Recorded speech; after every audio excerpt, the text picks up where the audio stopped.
Okay, so get this. The next World Cup, it's basically designed for chaos. Seriously, the 2026 tournament isn't just some small update. We're talking about a complete revolution in world football. It's built to give us these underdog stories that, we've only ever dreamed of. And the whole thing, it all comes down to one single number. 48. That's the magic number. That's how many teams are going to be fighting for the biggest prize in sports. But look, this is so much more than just adding a few extra games. This one single change, it literally alters the entire DNA of the World Cup. So, for decades, right, we had the 32-team format. It was classic, sure, maybe even a little predictable, but this jump to 48, whoa, this is not a minor tweak. It's actually the biggest expansion in the history of the tournament. It's throwing the doors wide open for new countries, brand new stories, and you guessed it, a whole new batch of heroes. All right, a revolutionary World Cup, a new era. So what does this all actually mean on the pitch? It's not just about more games, not at all. It's really a promise of giant killings, of players you've never heard of becoming household names overnight. It's going to be the most unpredictable World Cup we have ever seen, period.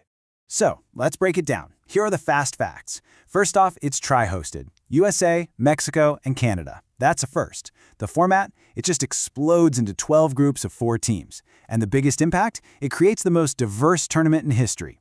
We're talking about welcoming a ton of new faces to the party. Think about it. Nations like Uzbekistan, Jordan, Cabo Verde, they're finally getting their shot on the world stage. But it's not just about the newcomers. The 40-year return, a sleeping giant awakens. Yeah, this new format is also about the epic comebacks. It's reawakened a sleeping giant in Asian football, a team that's been waiting on the sidelines for almost half a century. And that team is Iraq. It's honestly hard to wrap your head around this. The Lions of Mesopotamia, their first and only time at the World Cup was way back in 1986. After that, a 40-year drought.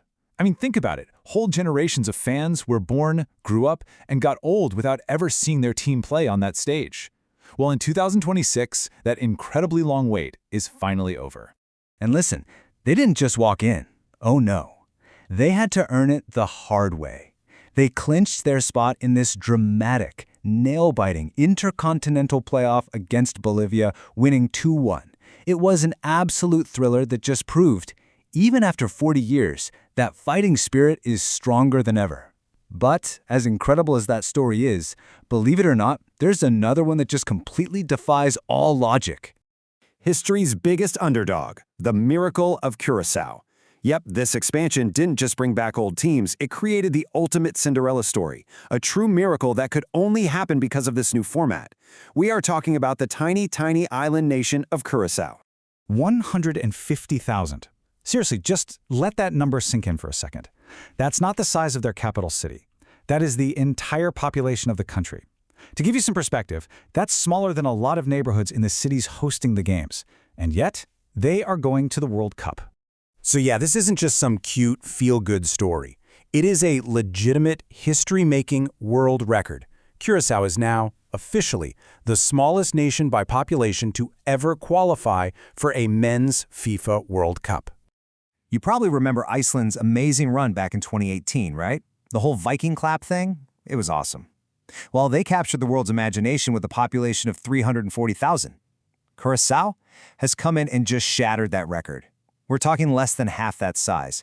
It's an achievement that, honestly, feels statistically impossible. So that brings us to the big question. How does a tiny island build a powerhouse? How does a Caribbean island of only 150,000 people build a team that can actually compete on the world's biggest stage? Well, the answer lies in what some people are calling a football cheat code. I mean, really, how is this even possible? It's not just about heart and playing hard, though I'm sure they have plenty of that. They have a really unique and very powerful strategic advantage. Okay, here's the secret. It all comes down to the Dutch-Curaçaoan connection. So, because of their strong historic ties to the Netherlands, Curaçao can tap into this huge pool of players, a diaspora of talent born in the Netherlands. And the key part is, these players get elite European Academy-level training. So what's the result? You get a world-class roster for a tiny Caribbean nation. It's genius. And we're not talking about just any players here. This is some serious top-tier talent. Their squad is almost entirely made up of pros from the Dutch leagues and other top leagues. I mean, we're talking about guys like the former Manchester United prospect Tahith Chong. That gives them a level of quality that is just, well, it's unheard of for a nation this small. The final showdown, a nation's dream on the world stage. So, with that cheat code fully activated and their ticket punched, the dream is now a reality. It's time for this tiny island nation to step into the global spotlight. And what a stage it's going to be. They're not playing in some small local stadium, no. Their stage is Lincoln Financial Field in Pennsylvania, a massive NFL stadium. To put that in perspective, the stadium can hold almost half the entire population of their country. That's insane. And who are they up against? Oh, just a powerhouse of African football, Côte d'Ivoire. I mean, come on, this is the ultimate David versus Goliath matchup that the World Cup is famous for. The tiny island against the established giants. You couldn't write it any better. So, you're going to want to mark your calendars for this one. June 26th, that's the day. That is the day history gets made. The day a nation of 150,000 people stands shoulder to shoulder on the pitch with the world's best. So when you really think about it, this whole 48-team format, it wasn't just a change in the numbers, was it? It was a change in philosophy. It was basically designed to create exactly this kind of story. It opened the door for Curaçao's miracle. So the only question left to ask is, who's going to be next?